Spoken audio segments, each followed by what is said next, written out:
Success? Oh, hi. Glad you're here. I'm glad to be with you. Uh, 94. In the words of Han Solo, Docking Bay 94.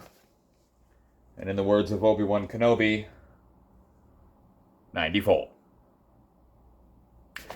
Anyway, 1994 is what I'm specifically referring to. The most influential, impactful, life-changing films released in the year 1994.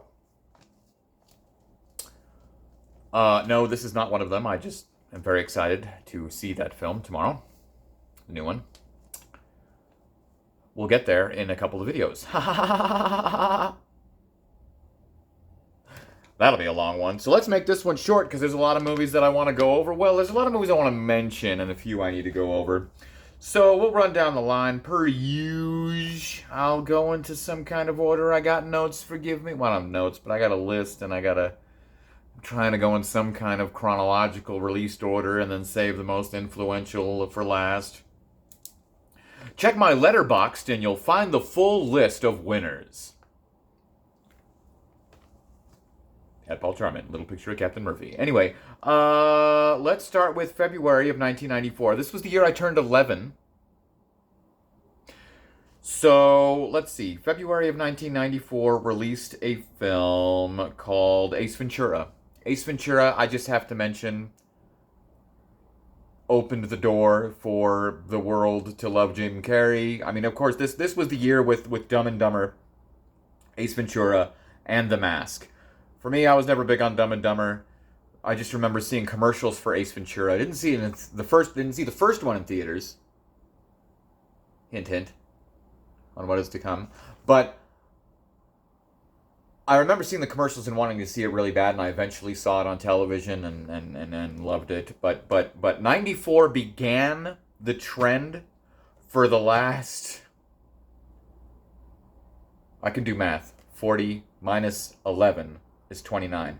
For the last 29 years, ever since the release of Ace Ventura,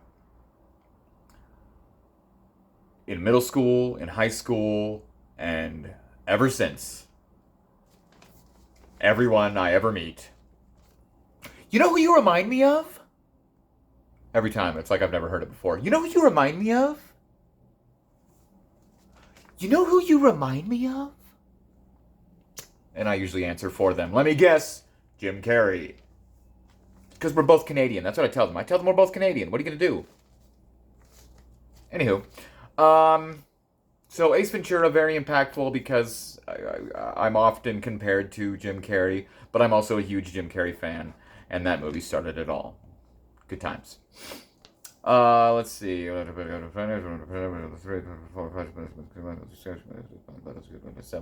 Seven. July of 1994 was a big year. Speaking of Jim Carrey, yeah, we'll get there. But first, July 1st, Canada Day. I got married on Canada Day, not this Canada Day, but Canada Day, July 1st, released two films, one being The Shadow. The Shadow knows. The Shadow, an influential film, because I saw it eventually, but I was obsessed with the toys. I loved the toys, the action figures from The Shadow. See, this was back in the day where you could just have toy commercials and be like, those toys are really cool, and not even have seen the movie or have any context. It was just that the toys did cool things. So you wanted the toys, you got the toys. So in your mind, it's more of a plaything than it is the actual film. So The Shadow was one of those scenarios. But then growing up, a few years back, recently, I ended up getting my hands on some of those toys again. Good times. I'm not going to go dig through these boxes to show you an example. But I could give you one little... Let me show you a little something.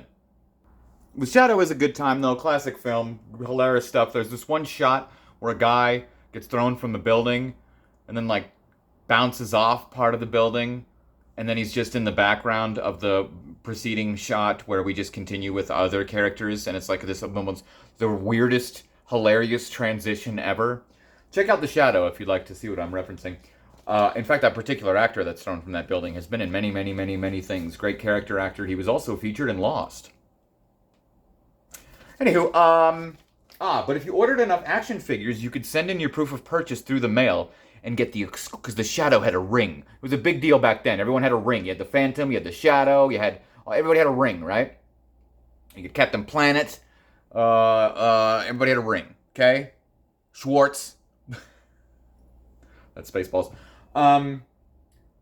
But a few years ago, I never got that ring as a kid. But a few years ago, I found one on eBay, and these things go for a pretty penny now. I paid a lot more than I'm comfortable with revealing for this piece of plastic that does not fit my finger.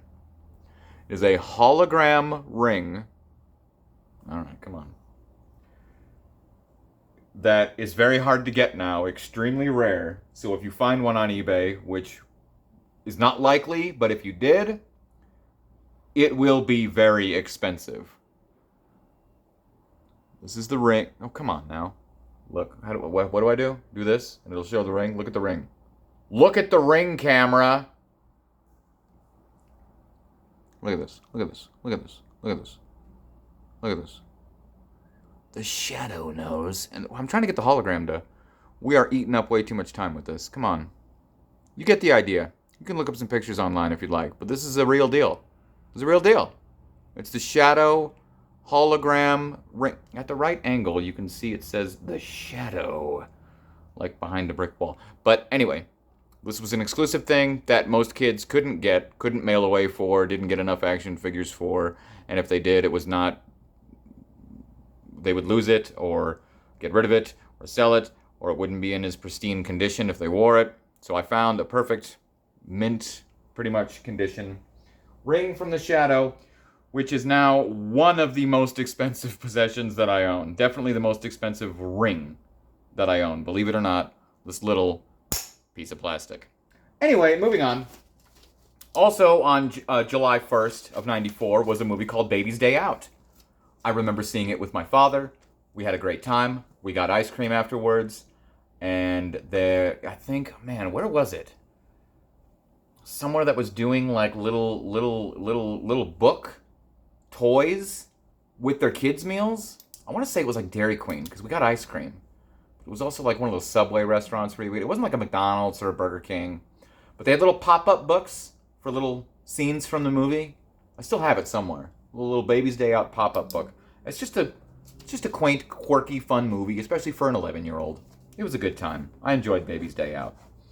And then, of course, in July, the end of July, was The Mask, starring Jim Carrey. This was a huge influence on my life, because that really was my introduction to Jim Carrey. Sure, there was the Ace Ventura commercials, but I didn't see that movie until much later. The Mask, however, I found I was blown... When I saw the trailers for The Mask, I was blown away by the computer effects. And it was the first movie where I wanted to know how they did that. It was my gateway. It was my introduction into movie making, movie magic. How did they do that? Back when they had this show, this hour-long show back on television once a week, where they would do behind-the-scenes stuff for different movies. Good times. But I remember finding a magazine for The Mask, because it went over certain technical stuff of like, this is how we do computer graphics. Well, what? Computer graphics? That's crazy. There would be nothing, there would be no Jurassic Park, there would be no MCU without, there'd be no Star Wars, even prequels, without The Mask. The Mask was one of the first to really lead the way. So I bought the magazine for all the technical aspects, and then there was this picture of Cameron Diaz in the magazine in a red dress. It was very voluptuous. For some reason, at that age, I really wanted to see that movie for multiple reasons. Jim Carrey, the plot, the computer graphics, maybe a particular blonde. But it's funny because my mother insisted my father go first to make sure it was appropriate enough for me, which he did, according to him. I don't know if that's true, but he said he went and saw it, and that it was okay for me to see. So then he took me to see it, and I loved it. And when I was introduced to Cameron Diaz and she bent over, I think I grew up a little bit that day, as in puberty-wise. not like that, but I mean like, hey, girls are pretty. Anyway, then like the next day, it could happen to you. It could happen to you. It could happen to you. Great movie. Nicolas Cage and Jane Fonda. I just have fond memories of it. I remember watching that movie and being like, oh my gosh, this is cool. And that was my introduction to Rosie Perez, who is still a badass. August. August. Let me tell you a little story about August. I probably shouldn't go into it too much or we'll be here for hours. Natural Born Killers. Natural Born Killers. I didn't see until later, obviously, but when I saw it, I was in high school and it had... Two movies had a very profound, probably some would say negative effect on me at the right time in my high school days. One was Scream, and the other was Natural Born Killers. Natural Born Killers, I believe, is the perfect documentary of the 90s. It is the perfect documentary of media in the 90s, and the perfect documentary of violence and murder and death, and especially in the 90s. Natural Born Killers is one of the greatest movies ever made, if you ask me. The editing is probably the best editing I've ever seen in my life. I believe it's Oliver Stone's best film. That movie is just utter... There's very few movies that make me feel like I'm insane when watching them. And that is definitely the number one. That movie is just... Every time I've seen it so many times. Every time I watch it. I recently watched it. Every time I watch it, I'm just like... I'm blown away by its quality, and I'm blown away by how it makes me feel. So I would, at that time in my life, if you really wanted to know, you could check out one of my journeys to 40. It'd either be maybe in the teenage one. My teenage years were quite the struggle, and I would write down NBK on everything, and my friend would change it to Nothing But Kindness. That's when I started shaving my head, and every time I shaved my head, I thought of the scene when Woody Harrelson shaves his head in that movie. So every time I shaved my head, it was kind of like my cue to everyone else that I'm losing it. Anyway, Natural Born Killers had a big impact on my life. That would have taken the cake for number one of this year, if not for a little fact about what did take number one. So consider Natural Born Killers to be the runner-up. Anywho... anything else in August? Let's see. September? Nope. November. Wait. October comes before November. I knew that. October of 1994 released a little film called Pulp Fiction. I just remember my dad saw that in theaters and was blown away by it. He came home telling me he'd never seen anything like it before. And then one day, years later, it was... making its cable television debut or whatever. I don't think it was network. It might have been back then. I wouldn't put it past them. But it's television debut. So it was edited so I could watch it. And my dad was excited for me, so he watched it with me. So when it premiered on television, my father watched this movie with me after I'd heard him rave about it for so long. And it blew my mind. Of course, like most of us who were alive in 94, we had never seen anything like it. Today, it's like, oh, it's just another movie. But back then, no one had ever done anything like that. Tarantino led so many trends. But it's an amazing film, and it's still a classic, and one to be quoted like crazy. Oh, and then my first, before I got to see it, though, my first introduction to it was when my best friend at the time, got his hands on it. But he didn't care about... He was saying, you got to come over and see this. But he didn't want to show me the movie. He just wanted to show me the opening sequence. Because of the guitar riff. He wanted me to see any of you move, and I'll execute every last one of you. He wanted me to see that and then cut to... which they ended up playing that song all the time at the hockey games when I would go see the Colorado Avalanche way back then. Classic. And then the other thing that my friend wanted to show me that was so hilarious was the watch gag, mainly because it began with the cartoon that we thought was so hilarious with, oh, silly, he told him Paul alive. Yeah, if you've seen the movie, you know what I'm talking about. But my friend only showed me those little snippets. For some reason, we didn't actually watch the movie. We were too distracted by other things, I'm sure. But then eventually I saw it with my father, and yada, yada, yada. Anyway, obviously had a big impact. But also in October was Stargate. I'll mention that just because I'm not really a fan of that movie, but I was obsessed with wanting to see it because I thought it was going like the trailer looked cool. I wasn't familiar with the source material and I thought it was going to be something different. So my mother was out of town and I was staying with her. My parents were out of town, obviously, and I was staying with one of my mother's coworkers slash friends at the time. And I'll never forget, I wanted to see it so bad, and it came out at that time. She was very nice enough to take me to that movie. And I just remember sitting in the passenger seat of her Jeep that had a hole in the floor so I could see the road go by, and it was pretty scary, especially for an 11-year-old. And then we saw the movie, and it was like really cool at the beginning, and then the whole movie was like desert people and ancient Egypt, which I did not expect, and found it really boring and didn't like it at all.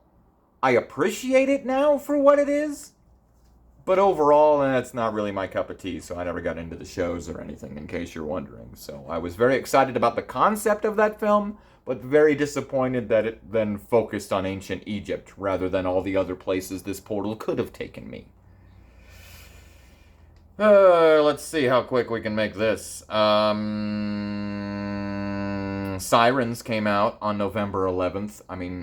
November 3rd, 3/11, I'm getting things backwards. But November 3rd, Sirens came out. Didn't see it till years later when I was living with my oldest brother, and he had a collection of VHS tapes. One of them was Sirens. I finally got my hands on it after finding out it had naked ladies in it, because I like naked lady. Well, so sue me. But one of them was a very young Portia de Rossi, before I even knew her from Arrested Development. But I think by then I did know her some way, shape, or form, and I found out that she was very pretty in it, and Elle Macpherson is a pretty lady, and so I watched that movie. I'm not gonna lie, I watched that movie for the pretty naked ladies, but then I came to discover while watching that movie, that's why my brother always said, vulgarity alert, here comes some profane language. Get fucked. My brother would say that all the time, and I'd be like, what? That doesn't even make any sense. And I'm watching Sirens, which I'm literally in the middle of right now because I just discovered while making this list that it's available on Pluto, so I went to watch it because I haven't seen it since then. And I'm very much laughing at him and enjoying it. So then I started, that's why I say that. There's a drunk guy outside a bar, and that's what he says to everybody. And I was like, that's why my brother says that. Get fucked. So, pardon my language. Pardon my French. Anyway, Star Trek Generations, first Star Trek film I saw in theaters. That's not even true, is it? I probably saw Undiscovered Country, the one with the floating Klingons and the floating blood. So I was just going to mention this because it was the first one, but now I'm realizing that it's not. But I do remember seeing Star Trek Generations. It was the first one with Picard that we saw in theaters, naturally, because it was the first one with that crew. It was a good time. I remember it. Kirk died. Spoiler alert. Oh, and plus, that was another thing that my brother quoted all the time that I ended up picking up on. When we meet Shatner in the trippy fake world, when Picard meets him, Shatner's chopping wood, and his first words are, "Beautiful day." So that's how my brother would always greet people a lot. Beautiful day. And that's how I often greet people, but I like to be accurate. If it's bright, sunshiny, warm outside, I don't say that. No. If it's snowing, yes, I greet people with beautiful day. And I'm quoting Kirk from Star Trek Generations. Only if it's snowing, though. That's my kind of beautiful day, is snow.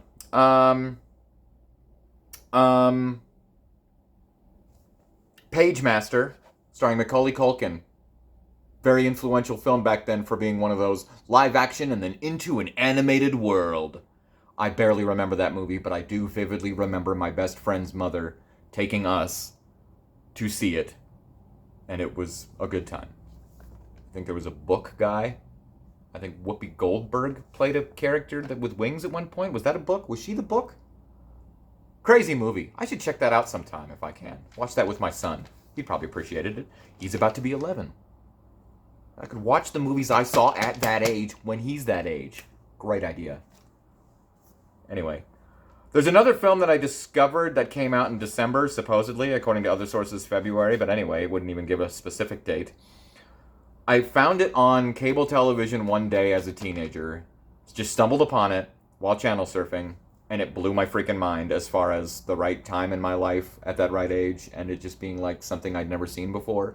This one I need to watch again. I ended up finding it years later, but at the time, because I just stumbled upon it on cable television, we had no internet or streaming services back then, I was never able to see it again. It only existed in my mind. It's called The Stoned Age. Yeah? Like the Stone Age, but Stoned Age, because it was a stoner movie. It was the first stoner movie I'd ever seen. And it's just about these two guys trying to hook up with girls, I think, while also trying to party, I think, and while also trying to just get high. You know, a stoner movie. Something like that. But it just, I'd never seen anything like it, and it had a huge impact. And then years later, while it only existed in my mind, I tried to find it. And then one day, thanks to streaming services or Blockbuster or something, I don't even remember, years later, I finally found it. Because I barely even knew what it was called. I think I barely remembered that, because back then their commercial breaks would be like, "The Stoned Age will return after this commercial break." Like, and then they would show like them in the background while it was like they would show a clip while announcing that this movie you're watching will be right back. God, I miss the 90s and I miss cable television. Everything was streaming now. You're also spoiled. It's not the same. It's not the same. Where I can just go, oh, I'm going to go watch Sirens now for free on Pluto TV. No, it was like, man, I'll never be able to find that movie again. Well, okay, it's nice to have grown up in a world and now live in a world where I can find these movies again after talking about them. This video has been way too long. So I'm going to have to do a part 2 to discuss the number 1. There's only one movie left, but I'm going to be talking about it way too long to where, A, this video will be too long, and B, it'll probably cut me off with being like, you're out of memory on your... So my apologies, but tune into part 2 to see what the most influential film I saw in 1994 was. But by now, if you're watching this, which you're probably not, unless you are, which is the only reason you'd be hearing me say that, then it's probably already up, and it's probably right there in the thumbnail. So you know what it is. But click on the video, and you'll find out why. Okie dokie.